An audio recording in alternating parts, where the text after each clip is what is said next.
Okay, it's always these funny few minutes while everyone comes on.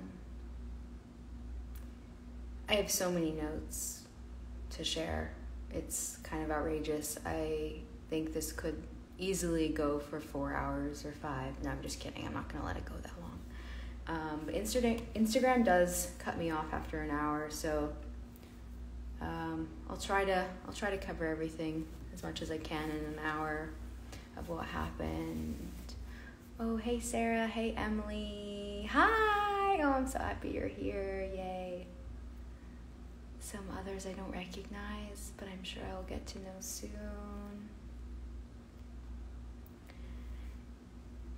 The past few days has really been a trip down memory lane, I'll say that much. The timing was actually serendipitous.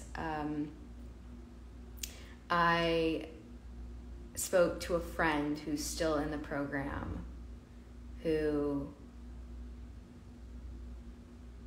gave me some insight as to what has ensued since I got kicked out.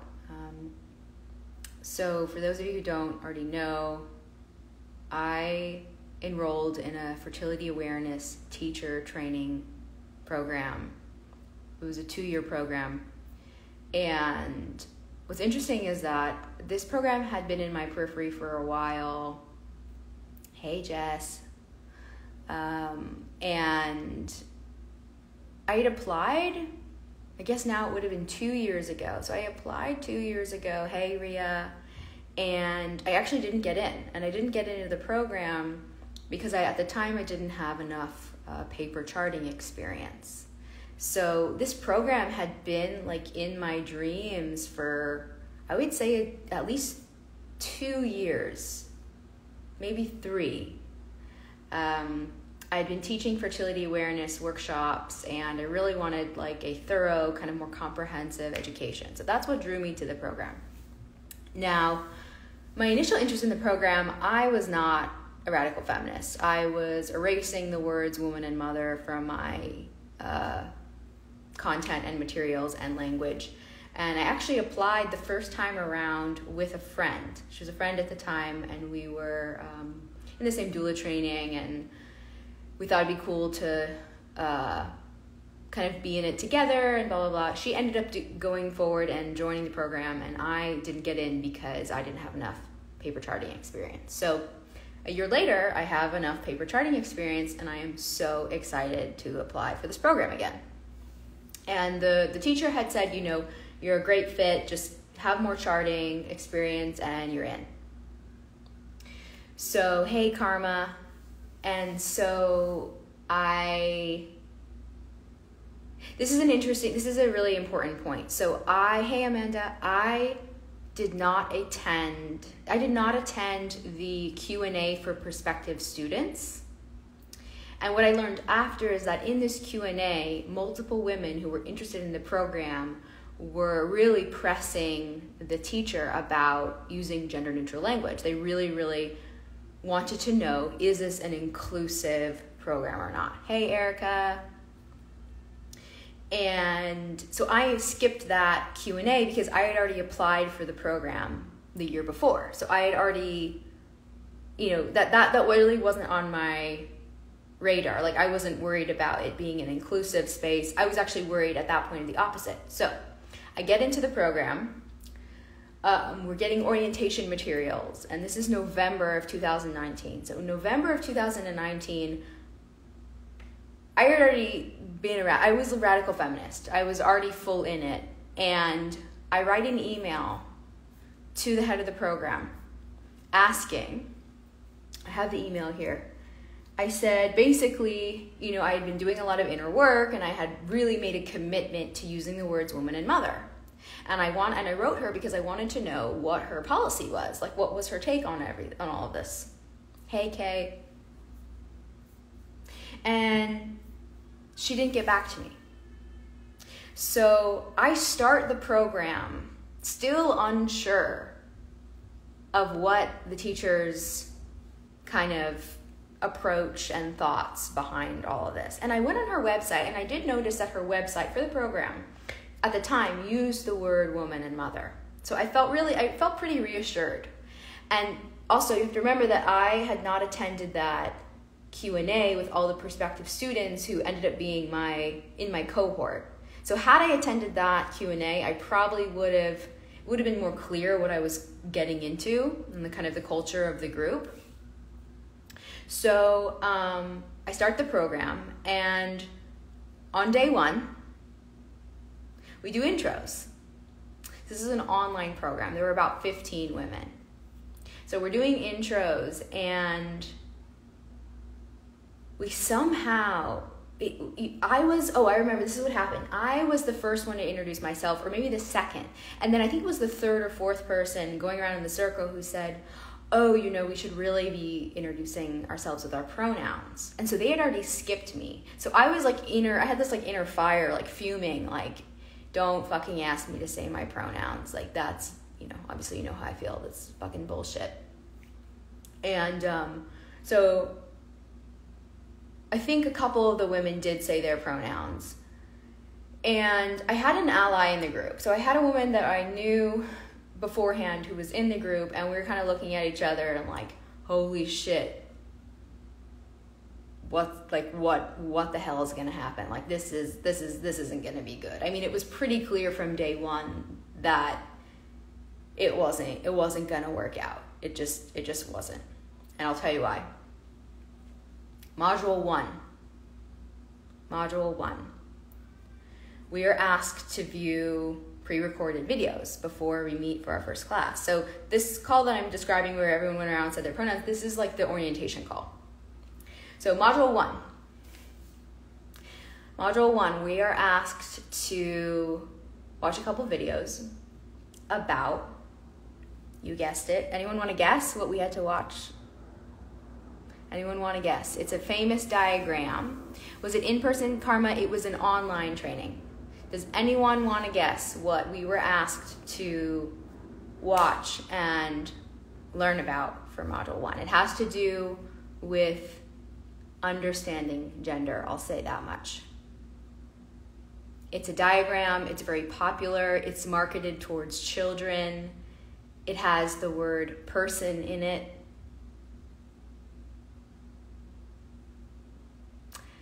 It is the genderbread person. So for anyone who isn't familiar with the genderbread person is actually at this point antiquated. I'm going to pull up a diagram of the genderbread person.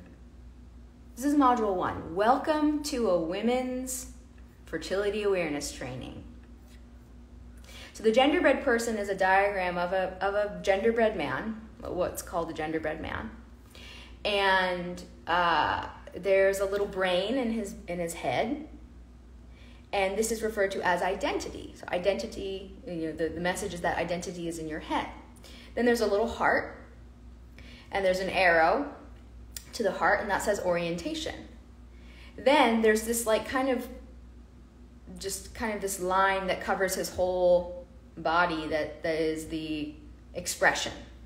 And then you have the genitalia, which they call sex, which is actually would be considered regressive now. So the updated version of the genderbread person is the gender unicorn. And the gender unicorn, this is an important distinction. The gender unicorn no longer includes the term biological sex. And I want to credit the deprogrammer XX for bringing this to my attention. If you don't follow the deprogrammer XX, follow that account right now.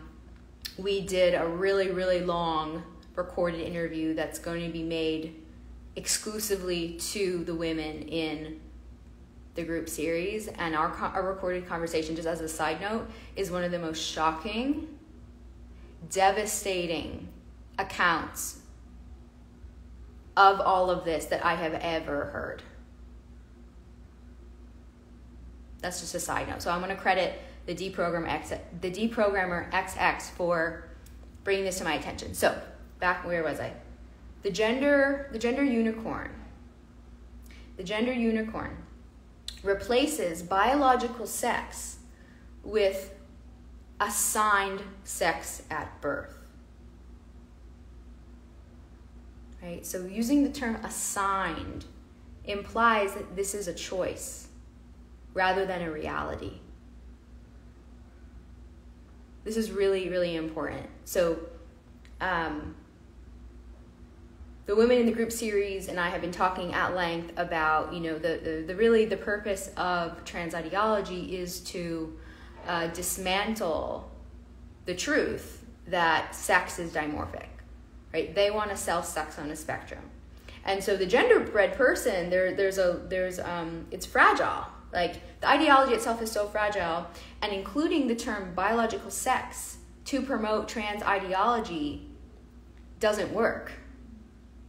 It doesn't fly. It's because it undermines the whole premise of the ideology, which is that, that sex is a spectrum, which we know that it is not. Sex is dimorphic. Okay, anyway, so back to module.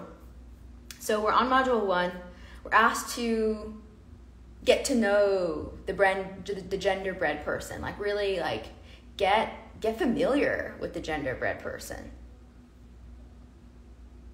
And then we're asked to watch a pre-recorded video from a student from a previous year about language and identifying our body parts. And during this video, I'll just go over the highlights, but I guess the most notable highlight of this video was that the woman asked it was an invitation for creativity in coming up with new words for our body parts. And one of her suggestions in this video, and this has been widely used, this isn't like just this woman suggesting this, but she suggested heavily that we refer, instead of saying the word vagina, we start saying front hole. Yes, front hole. Because aren't we just holes anyway? Aren't we just holes to be fucked anyway? Welcome to the teacher training program. You just know that the program used to be normal and then some woke person complained. Yes, that is essentially what happened. And I want to be careful. I want to hold the teacher and the leader of these organizations accountable. And I also want to acknowledge that I don't think all these leaders buy into this shit. I think most of them are afraid of the mob. They're afraid of losing their livelihoods. But what's interesting about my particular situation is that I was kicked out, and another friend who was aligned with me in the program was given an ultimatum. So basically she was said that you need to comply with the new speak or you're going to be kicked out. And so she decided to leave. So I was kicked out, my friend was given an ultimatum, and I have a third friend still in the program who is, let's just say she's fed up. So that's pretty crazy. In a group of 14 women to have 3 leave, I guess I bring that up because I used to think that she would lose her, it might be true, she might lose her livelihood if she stands up against this dangerous ideology, but she's also losing clientele by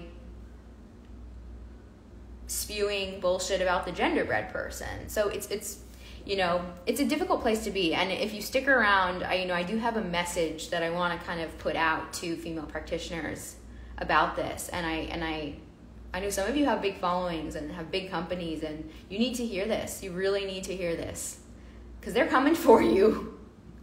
The mob is coming for you. And if you don't have a plan of action, good luck. It's fucked out there. It is fucked out there. Okay, I'm going to resume. So, being the radical feminist that I am, and having already kind of stirred the pot in other online groups, I knew that there were going to be consequences for me speaking out, which is why I reached out to her back in November. I reached out to the teacher and I said, listen, what's your policy? Like, I'm committed to using the words woman and mother, and I just want to make sure that, like, we're all on the same page, okay? And she didn't get back to me. We have the first class, and she gets back to me after the first class. And she said something in the first class along the lines of, I can't remember what she said. Let me see if I can find the email.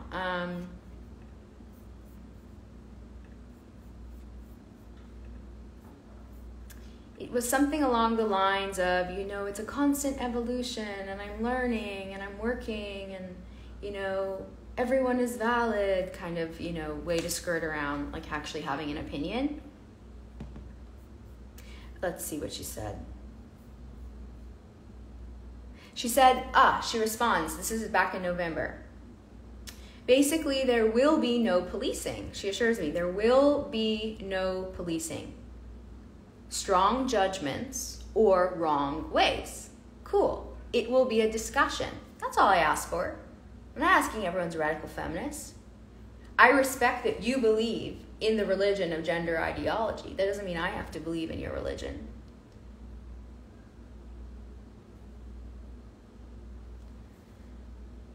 She says, I will let all the students share their thoughts and feelings, how we can decide together how to move forward. And I think at this point she's probably naive to what is going to ensue, and the strong opinions on both sides. Whew. Okay, so basically the program continues. I'm like doing my homework, I'm doing my assignments, but there is like a huge elephant in the room now, because it's becoming increasingly clear that myself and my friend, who was also speaking out, are of the minority opinion. And so after, you know, we were given the assignment to like get to know the genderbread person and all that stuff, my friend and I, you know, put together a resource list, and we sent it out to everyone. And this upset a lot of the women. And then in the following class, we kind of, you know, we spoke up. We were like, we think this is damaging. We don't think this is for women. This is not women-centered. Like, there was maybe one woman in the whole cohort who used the pronouns she, her, and he, him. But let me just say that there were no trans-identified people in the group whatsoever. These were all women. Even if there was a trans-identified man, trans-identified woman, aka a trans man, aka a woman, the same would apply, okay? So my friend and I have kind of come out as like, we don't think this shit is cool at all. We think it's harmful. We don't support puberty blockers for children. We don't support any kind of genital mutilation. Right? And I should say that probably most of the women in the group were against male circumcision, but not if they're 8, not if they're 9. That's different. That's different.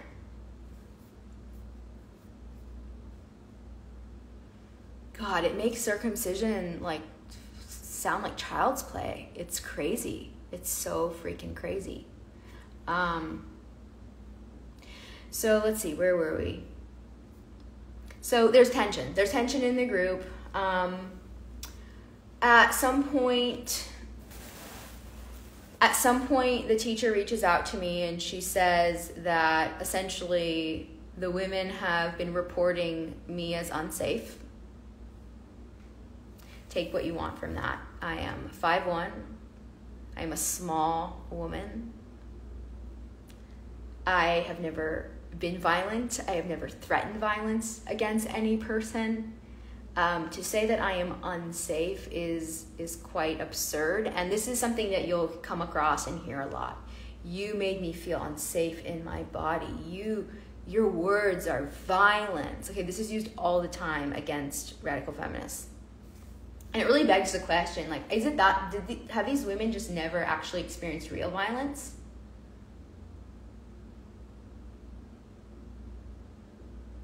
To compare me saying that men shouldn't compete against women in sport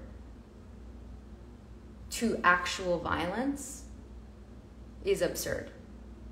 It's completely absurd. And I know that everyone here knows that.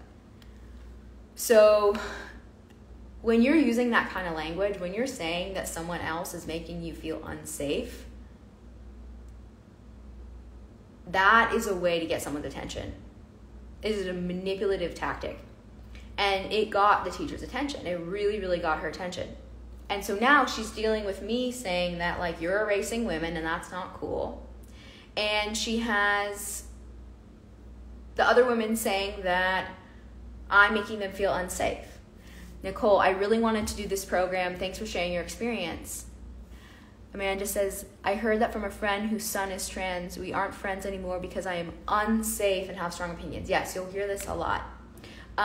Nicole, yeah, it's, I really went back and forth about even talking about this experience because my purpose is not to vilify the teacher. That is not my intention. My intention is to showcase how absurd this has all gotten. It has reached new levels of crazy. This is a fertility awareness program. We are learning about exclusively learning about female physiology, hormones, the sanctity of our bodies. We're reading Susan Weed. I don't know, maybe she's banned now. Maybe her books are banned from the program because she talks about the wise woman tradition. Who knows? So there's tension, there's disagreement. I continue to do my coursework. I continue to make presentations. I continue to use the word woman, mother, vagina. The word vagina isn't perfect. It has its problems. But I'm sure as hell I ain't going to say front hole. No.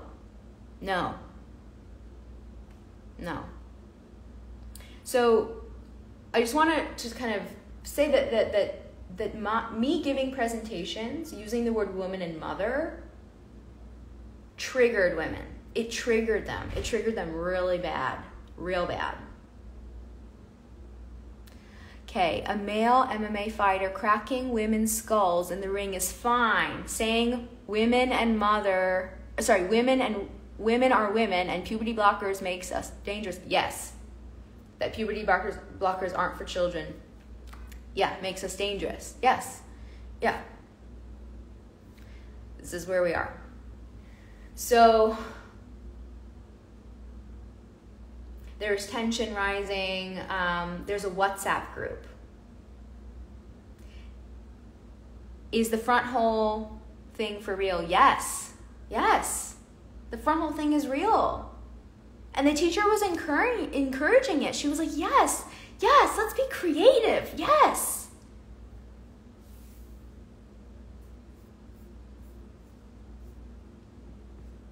Okay, bear with me, everyone. This is why I took notes, because I knew I was going to go in lots of different directions. So, oh my gosh, get ready for this. I'm serious, you're not going to believe this. I literally could write a book about all my peak trans moments. There are so many. So I'm still in the program at this point. We have a guest lecturer. Come on to talk about menstrual extraction. Now, menstrual extraction is a fascinating topic. For anyone who doesn't know what menstrual extraction is, look it up. There's a wonderful book called Natural Liberty. I was super excited for this lecture. So the guest lecturer comes on and she starts talking about services offered to trans-identified females, aka trans men, aka women, who seek out services for menstrual extraction for the purpose of having their menstrual blood suctioned out.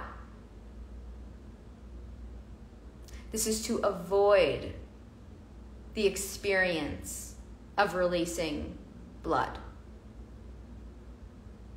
So the person she has described is gender dysphoric, right? is suffering from extreme self-hate, body dissociation, and she is virtue signaling that this is a service and that this is a niche market to offer menstrual extraction to these women. Now, I think it's an important point that she brought up, that there are women who are so dissociated who are seeking out menstrual extraction to avoid having a period. Now, bringing that up alone is not a problem. But she was saying as if it was some kind of, what's the word I'm looking for? Something virtuous. Something virtuous.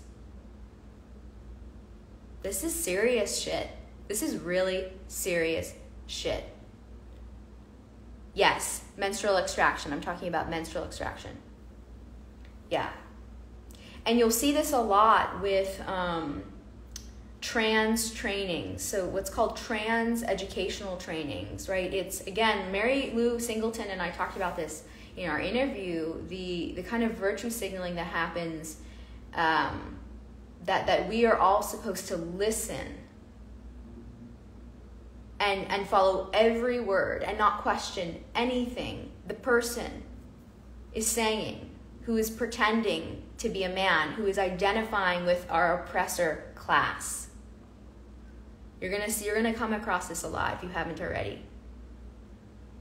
So again, the idea that absolutely we need to be listening to the stories of women who think they're men and the detransitioned women. Like, we absolutely need to be listening to them. But the way that we approach what they're saying, that's where the divide is between trans rights activists and radical feminists, okay? So the trans rights activists will say, yes, menstrual extraction, yes, get rid of that period, take it away, you don't need it, just pretend it's not there. You know, science is so cool, even though menstrual extraction isn't particularly scientific, but, you know, whatever it is. And radical feminists will say, hold up. Let's get to the root of why you don't want your period. Let's get to the root of why the thought of blood coming out of your body is so traumatizing. Like, we need to talk about that. The solution is not to opt out. That is not a sustainable solution. That is not a sustainable shift. That is a temporary fix. Offering menstrual extraction to women who hate their periods is a temporary fix.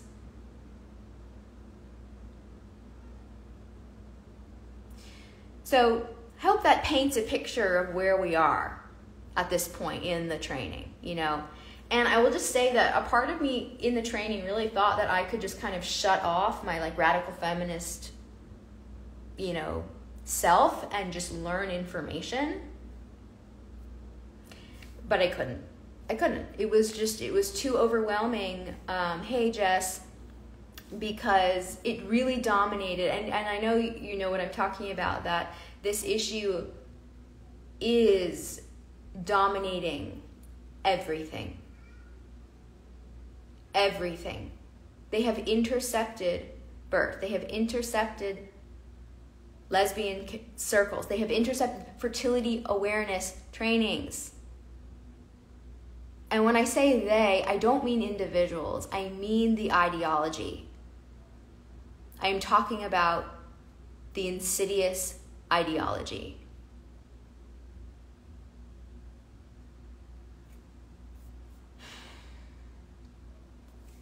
Sex has to go because it's a reminder of the undeniable reality that can't be imagined away. Right, they're trying to say that sex is on a spectrum. And any kind of biological function is just, it re-traumatizes the person who so firmly believes that they were a man. And I've talked to a detransitioned woman, I've talked to a few at this point, but the interview that I'm going to be releasing hopefully next week, this woman's story, first of all, this woman is so phenomenal and self-aware and strong and courageous for coming out and telling her story in the way that she has. And she spoke to me, and you'll see this in the interview, about how she didn't think she was a trans man. She thought she was a man. She was committed to becoming a man. She thought she could become a man.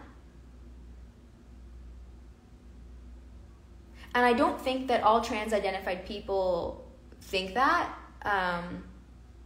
But we're talking about children here. We're talking about children. Children believe lots of things. So I'm scrolling back up.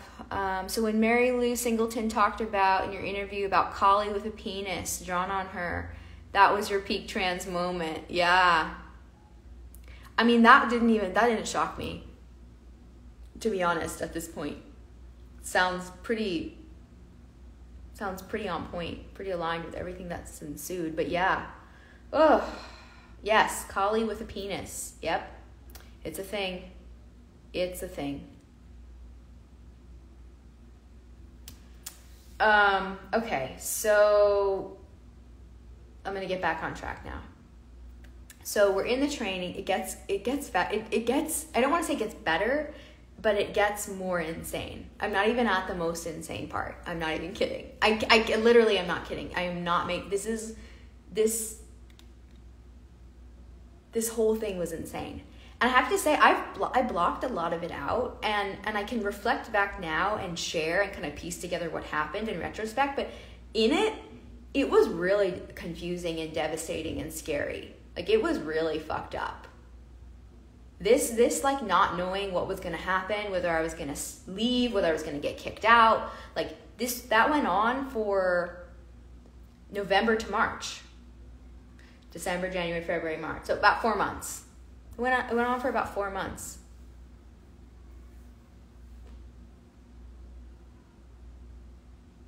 Oh, wow, Rhea. So Rhea says that front hole is a porn term from female to male fetish porn. Oh my God. Rhea, I did not know that. Thank you for sharing that. I mean, are we surprised? Okay, where were we?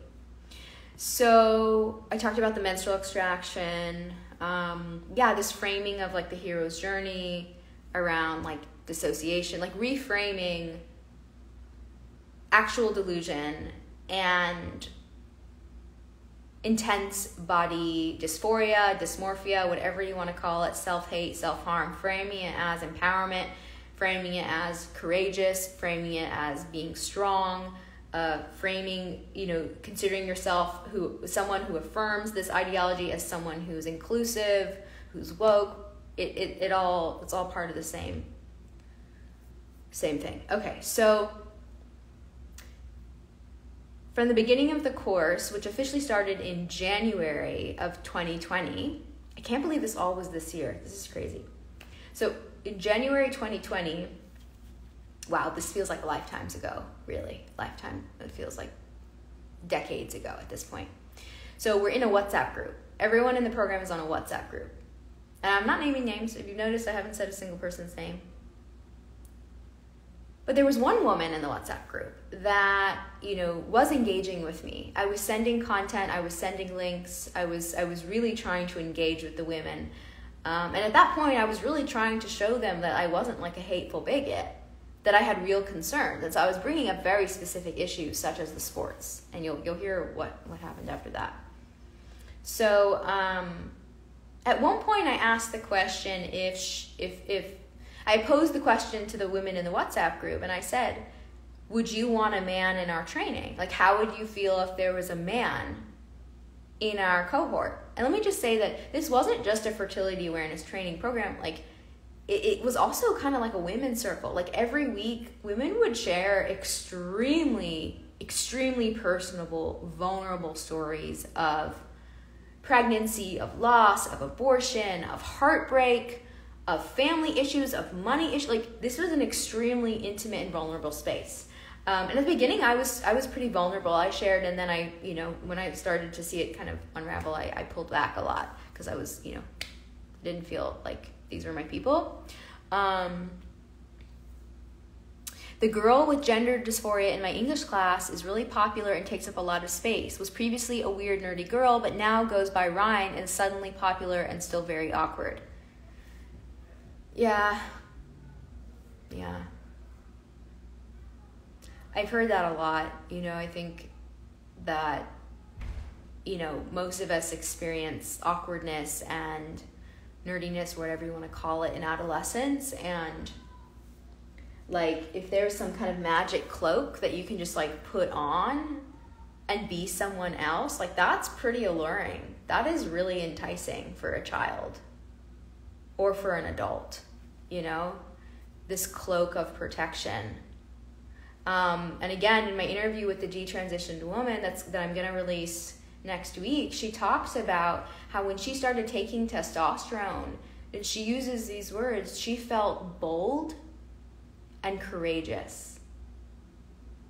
So this isn't just about the hormones. The experience of passing as a man through the world gave her confidence. This is sad. This is a sad reality, right? And we know the subtext of this is, as a woman, she didn't feel like she could be bold and courageous. But having a beard gave her that. Having a receding hairline, whatever testosterone gave her, a deeper voice, like gave her this cloak. And for women, I mean, just think about like walking through the street.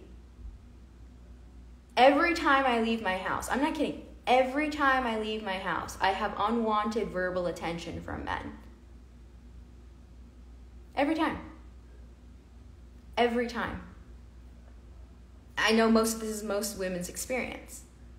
No matter how covered up we are, no matter how much we try to subvert attention, this is our experience through the world, okay? Unwanted harassment, unwanted verbal harassment. So, oh my God, the thrill of being like 12 and like having a beard and not having to deal with that shit. Okay, I'm going to share something before I get back to the story. But my group of friends, growing up, we had something that we called the ugly face. We called it the ugly fat face. We came up with this thing called the ugly fat face. So this was a face that we would make as 11 and 12-year-olds when we were outside, when we didn't want men objectifying us. Right? That's actually the way that I phrased it is actually quite moderate. So let's just think about it differently. There are grown men who, if they act on their desire, would be considered pedophiles, who are harassing 11 and 12-year-old women. And as a defense, what did we do? We would contort our faces. We would, make ourselves have, double, triple chins. We did what we thought would repel them. So we called it the fat, ugly face. So if someone had told me, you can put on this magical cloak, self-inject testosterone, and move through the world with ease, and feel bold and courageous, holy shit. I would have been like, sign me up. Sign me up. So the comment that was made earlier, yes. This what you're speaking to of the nerdy, shy girl kind of coming out of her shell once she starts testosterone injections. Amanda, you're pushing your kids in the stroller and get unwanted attention. It doesn't stop. Yeah, I don't know that it does. I've heard from older women, like over 60, that it does stop. I think just because this culture hates older women. I guess we'll have to find out. So, yeah, men harassing you with your kids, no shame. Yeah, totally happens.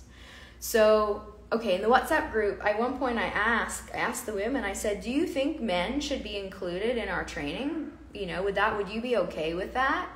And one woman replies, quote, I think someone with a penis could be included in our current class and could learn a lot of valuable info. Okay? That statement, this person is centering a hypothetical man joining our cohort. We're not even talking about a trans-identified person. We're just talking about a plain old man. Just plain old man. Remember those? Just plain old men coming into our space, saying that he could learn a lot. After the same woman has shared intimate details of her personal life, details that she would absolutely not share in the presence of a man. We act differently around men, even in a virtual realm. I mean, again, this is obvious. This is all obvious. But these women would say anything to appear inclusive. Anything. There's no way she'd want a man in our group. Also, we were supposed to have like a retreat in person, like all sleeping in the same tent, and you want like a random dude with us? Like, what is going on? So at one point I asked about sports, and this was in a WhatsApp group with the cohort. I said, what about sports? I said, do you think women benefit from competing against men in sports? If so, how? This is the question I asked the group. And the response I got from a woman, I really don't know. I've never played sports, and personally don't know anyone who does. I logically understand the concern, but haven't spent enough time thinking about it to have any answers for you. We are definitely in a changing world, and it will be interesting to see how we navigate this.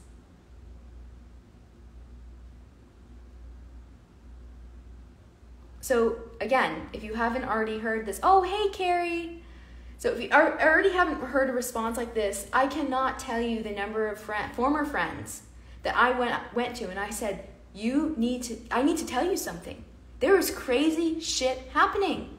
Women are being forced to compete against men. These are educated women. When I say educated, I mean like conventionally educated, like went to college, have like, careers, move about in the world, haven't been living like under a rock. I mean, probably the person living under the rock has more sense than some of these educated women that I know. And the sports thing, I always get, not always, but I got a number of friends saying to me that they just didn't care about sports and that, it's just a non-issue for them, right? Well, what a fucking privilege. Do you think do you think I'm like into ice hockey? Do you think I like fighting? Do you think I like watching basketball on Sundays? No. I'm not really interested in sports itself. What I am interested in is women. What I am interested in is women not being forced to compete against men. I'm just going to repeat this response again so you hear this. I've never played sports and don't personally know anyone who does. That has nothing to do with you pretending not to know the difference between men and women. Rhea and I talk about this in the interview. She doesn't play sports, so she doesn't see that high school boys are faster and stronger than professional women. It's crazy.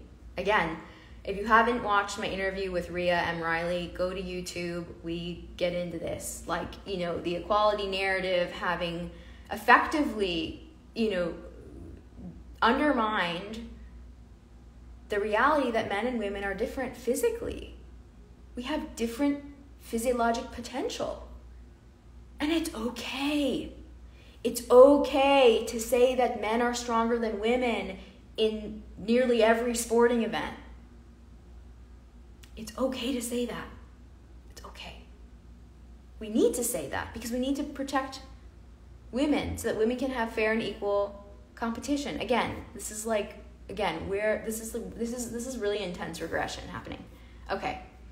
So then I'm trying to get to the meat of it. Bear with me. I'm really trying to get to the end of it. So it starts to implode. it starts to implode.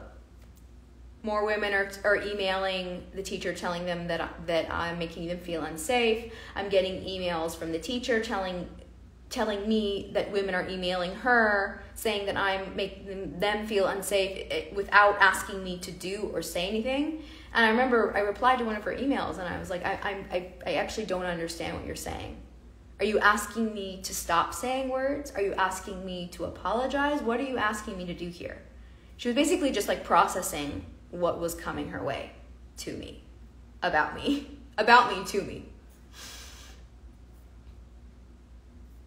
So I'm going to read you one of the lines from the emails. I am aware that it has been triggering for some of the students, referencing my perspectives. I speculate that this may have to do with the passion and conviction in which you offered your opinions, as well as some of the radical nature of the stance. Yeah, so radical, sexist dimorphic. I'm so radical. And then the rest of the email is just like, I'm trying to track very carefully that opinions are shared, that allow students to have a sense of safety and that no one is trying to convince anyone of anything, insinuating that like I'm dogmatic. I mean, I'm pretty insistent on the truth. I mean, you could say, I think that's fair to say, I'm pretty insistent on speaking the truth. You want to call that dogma? Go for it. I personally think that dogma is perpetuating a religion in a secular space. This is a secular training that has now been completely co-opted by a religious belief called a trans ideology. It's a religious belief. To believe that there's a soul stuck in the wrong body and that the inside it doesn't match the outside, that's religious. That's you can't ask me to follow that. That's not my religion. That's not my religion. So at this point, she says that she's going to organize a gender forum. Yes, Amanda, no one can convince anyone of anything. People wake up to the truth because they hear it. Yeah. So the teacher decides she's really concerned because there's a lot of, disagreement happening. And at that point, I had said to her, like, I don't know if I can stay in this program. I want to be clear about that I was kicked out. But before I was kicked out, I was really considering leaving because it was getting so absurd. And, hey, Evan. And so, and I'll make sure, I'm going to give you all the discount code before the hour ends, and I'll probably come back on and take a bunch of questions. So thanks for sticking around. And so we get to the gender forum. The teacher decides, everyone, we need to come together because of starting to dominate the class, the content of the class. And so she decides we're going to have a separate call where we can talk about all of this. So she sets a time and she says that she's hiring a moderator. She's hiring a moderator for the gender forum. And I'm immediately, concerned because I'm like, well, who's she going to hire? Like, she says she's hiring someone neutral, and I told her that's actually not possible. And so we show up to the gender forum. And there are some women there who were in previous training groups, like previous cohorts who had graduated from the program. And the moderator introduces herself. She is a doctor of psychology. She has a PhD. And it becomes clear in the first 5 minutes of her intro that she is what would be called a trans ally. So I want to say this is a really insidious and divisive term as well, because it implies that people who do not affirm trans ideology are not allies. which is bullshit because, again, I spoke about this on the last live, that radical feminists are extremely concerned about safeguarding the bodies and mental health of trans-identified children. And that includes preventing them from having access to puberty blockers and cross-sex hormones before they're of age. So yes, the experts, yes, thank you, Amanda. Yes, this is the word that she used. The teacher said we were bringing on an expert, and that's what triggered me. That's why I was like, oh shit, this is gonna be bad. And so we get to this Zoom call. I'm telling you, this it gets crazier, everyone. You know what? It's going to cut me off in 10 minutes, and I don't even know if I'm going to get to the end of the story. So for everyone here, at the hour mark, I'm going to sign off for 2 minutes and then come back on. So if you want to hear the full story, you'll have to come back on. But if you have to go, I'm going to pause. We're like almost at the peak of the story, but I want to pause, and I want to share the discount code for the group series. So the discount code for the group series is Durga, DURGA,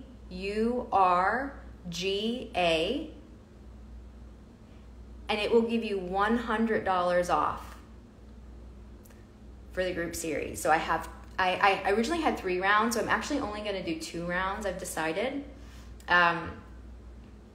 for other scheduling reasons. And so I have group C and group D. There are spots available still in both groups. The first 10 women to use the code Durga, DURGA, will get $100 off the series. So go to my website. It's the link. The link is in my bio. And again, I'm not listing the discount code there. It's only for everyone here. So again, the discount code is DURGA, and that will give you $100 off for the group series.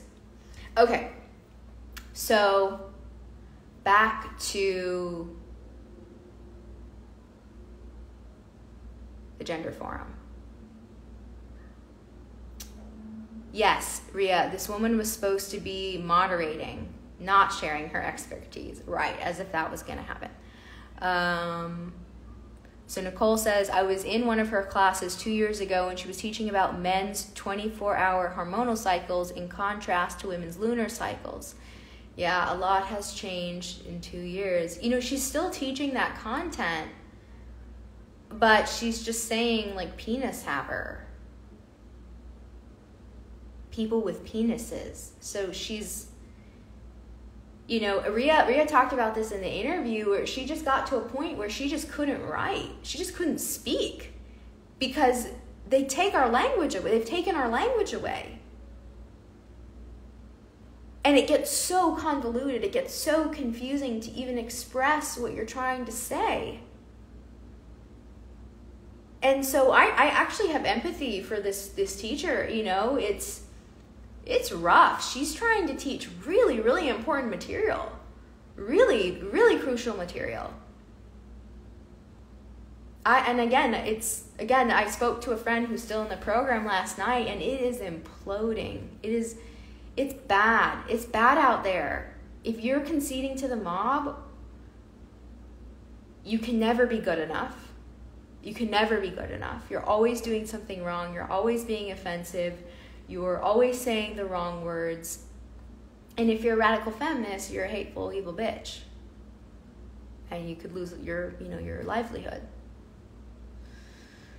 So we get to the gender forum, and the trans rights activist / ally starts talking, and I'm giving her rebuttals. You know, one of the video requirements, one of the videos we had to watch before we joined the forum was about trans and kids.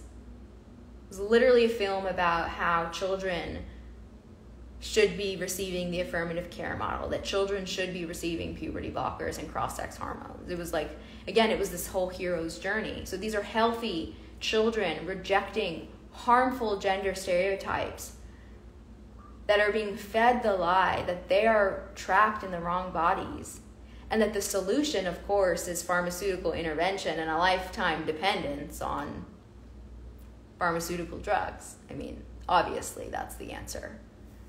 And so that was part of the material that we were asked to watch before joining this call. And I the first thing I said in the call was that, you know, I'm against, and I know that the women here are also against genital mutilation.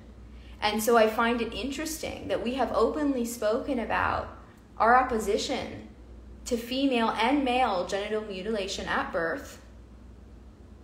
Yet, we are being asked to support genital mutilation in childhood and in puberty.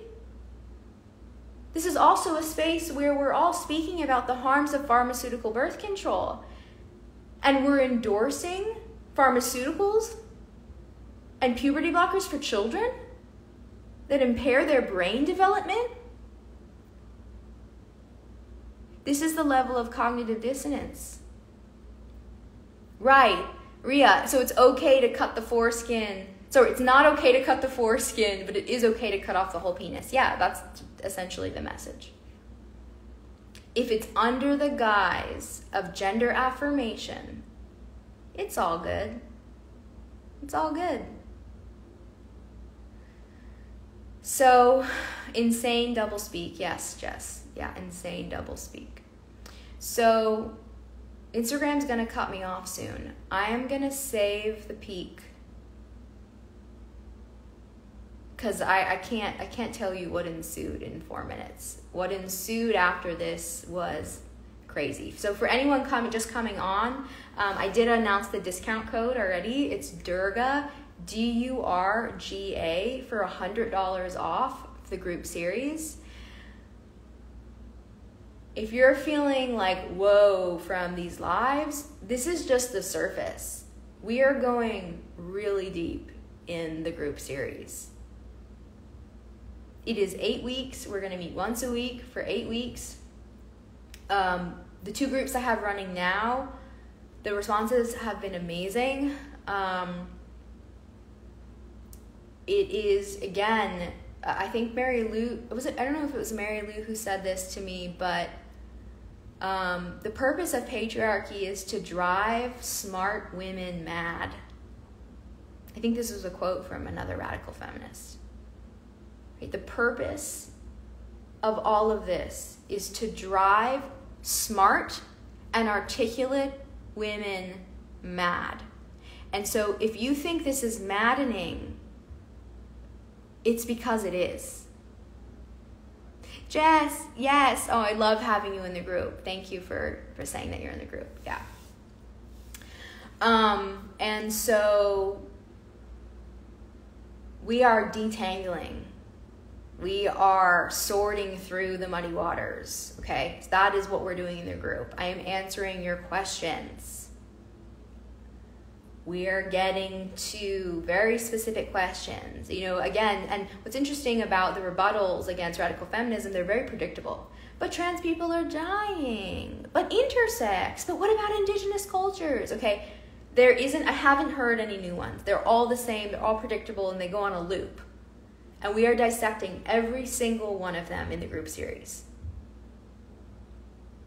So I'm going to end this live. Come back in, let's call it 2 minutes. I'm going to come back on and I'm going to share the rest of the story. I'm going to share what happened in the gender forum. And it's fucking crazy. I'll just say that. And I also am going to talk about what happened in the gender forum, and then I have a message. I have a message to female health practitioners who are watching this. I have a message for you. I know a lot of you have very successful businesses who are on here and follow me, and you need to know this information. You need to know what's coming because it's happening, and I've seen it happen in multiple organizations. I've seen people concede, and I've seen other leaders stand up and say, fuck no, fuck this, okay? So I'm going to share what I've learned, what I've seen, so I'll come back in 2 minutes.